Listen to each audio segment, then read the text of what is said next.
we're over here at the GMC Co-op, and I'm just about ready to do a MTV crib style van tour with Will Burson's van.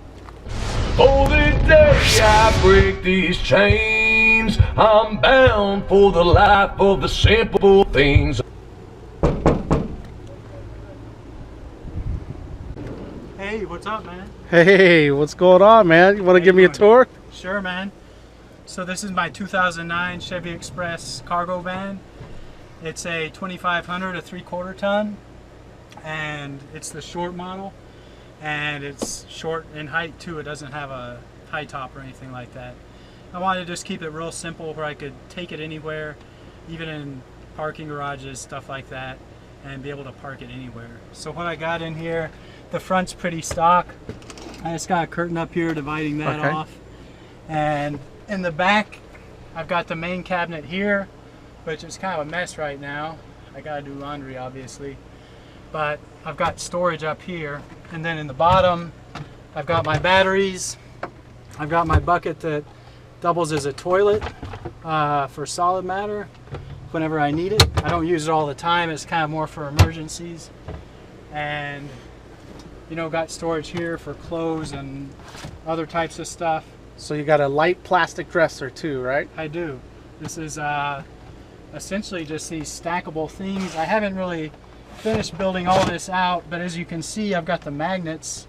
I find it stays closed pretty well, like this. I did try to glue the plates on, but they didn't stick, so I've got to just screw them on.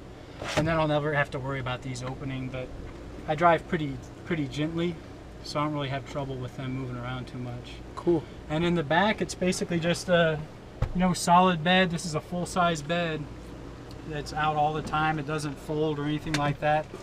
And then I've got tons of storage underneath the bed. So within this small footprint, I've managed to get plenty of storage. I've got my batteries. I don't have solar on here yet, so I do just use a charger when I plug into shore power. I've got my portable AC, which whenever I run that, just simply hook this hose up to the vent and just blow the fan out. Real easy way to do that without needing to modify anything permanently. How many BTUs, and does it keep it cool in the straight sun? It is 8,000 BTUs, and I don't even need to really blow the fan out. Just having the vent up here, just the nature of hot air rising and the force blowing up. When I run it on high, I don't have any problem staying cool. Even though some of that hot air does get in here, it's really not a big deal. And I didn't want a permanent install because my goal eventually is to travel with the weather. For now, I still work full-time in South Florida, so my base is always there. Obviously in the summers it gets really hot. I'm okay really at night with my dual roof vents, but during the day I definitely need, like right now, if I was in here I would need to be running the AC to be comfortable. Okay. Cool, and that's cool that you got a sink. You actually got water, a pump and everything? I do. I've got a pump and a tank under the bed. Cool. This sink just drains out the bottom there. I could travel with a bucket if I was worried about it, but really I only ever run water through there to brush my teeth or to wash a dish. I've got 12 volt over here on the side. I've also got my 110, which comes across. The inverter isn't installed right now. I did blow out an inverter and had to have it replaced. How'd you blow it out? I think what had happened was I was running the charger while I had the inverter on, is my only guess. But they did replace it. It was under warranty. I haven't installed it yet because I'm still kind of thinking about some things I might want to add to the build that would warrant a larger inverter. Okay. And I just really don't need it because I've got my office during the day at work. If I need to cook something, I generally do it at work and then just take it with me to eat in the van later. On the weekends, I eat a real simple diet. I eat a lot of fresh fruits and vegetables and don't really need to cook that much. So I've got more storage in this cabinet under the sink. Cool. So really plenty of storage. And do you access your storage from the back? I do. I can access the storage from the back. I've also got this space between the bed and the doors where I've got some 5-gallon jerry cans for water.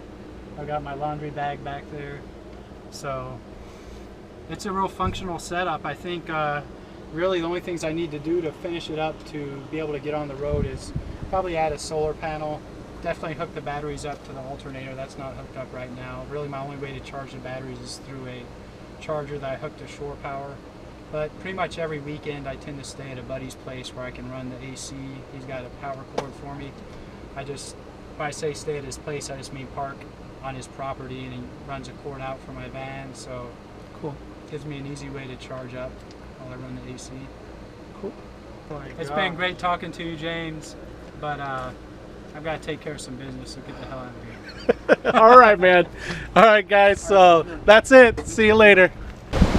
Get out there, connect with people, live your big story.